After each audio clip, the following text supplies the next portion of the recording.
Did you know a woman defeated European armies for 40 years by pretending to be a man? Queen Nzinga ruled Angola in the 1600s when Portuguese colonizers invaded her land. But she wasn't your typical queen. When Portuguese officials refused to give her a chair during negotiations, she made one of her servants get on all fours so she could sit on his back. Then she did something shocking. Nzinga disguised herself as a male warrior and led her troops into battle personally.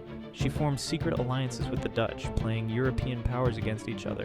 When the Portuguese brought superior weapons, she abandoned traditional warfare completely.